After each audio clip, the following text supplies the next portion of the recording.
महिला नोकरी करत असोत अथवा नसोत, बचतीची सवय प्रत्येकामध्ये दिसते. पण हीच बचत कुठेतरी गुंतवली तर त्यात स्वतःहून चांगली भर पडू शकते.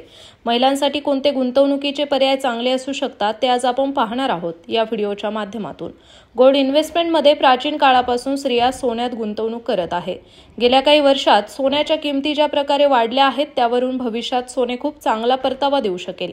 आजच्या काळात महिलांनी दागिने स्वरूपातील सोन्यातच गुंतवणूक केली पाहिजे असे नाही. डिजिटल गोल्ड आणि गोल्ड ETF सारख्या अनेक पर्यायांमधून गुंतवणूक करून महिला नफा कमवू शकतात.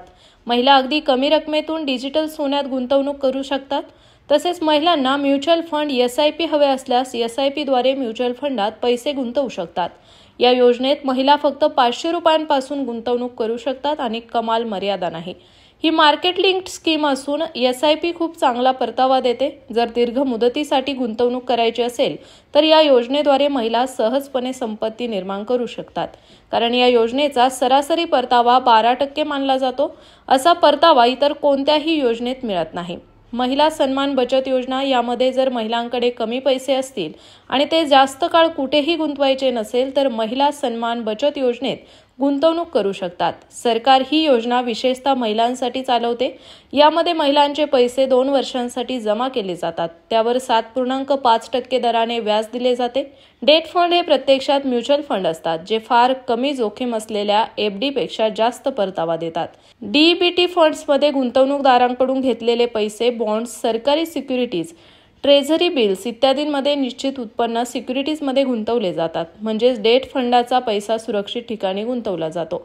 इक्विटीपेक्षा डेट फंड अधिक सुरक्षित मानले जातात. यामध्ये लिक्विडिटीची समस्या नाही, म्हणजे महिलांना हवे तेव्हा तुमचे पैसे काढता येतील. साधारणपणे डेट फंडांची मुदत परिपक्वता तारीख असते. FD पेक्षा DBT फंडामध्ये तुम्हाला चांगला परतावा मिळू शकतो. महिला स्वतःसाठी LIC पॉलिसी देखील घेऊ शकतात. LIC मध्ये अशा अनेक योजना आहेत ज्या विशेषतः महिलांसाठी चालवल्या जातात. साधारणपणे LIC पॉलिसीची मुदत 8 वर्षे किंवा त्याहून अधिक असते. अशा परिस्थितीत महिला ही पॉलिसी खरेदी करून दीर्घकालीन योजना बनवू शकतात आणि आपले भविष्य सुरक्षित करू शकतात. तर मंडळी, तुम्ही तुमच्या आजूबाजूच्या महिलांना या योजनांमध्ये गुंतवणूक करण्यासाठी सुचवणार का? हे कमेंट बॉक्समध्ये नक्की कळवा.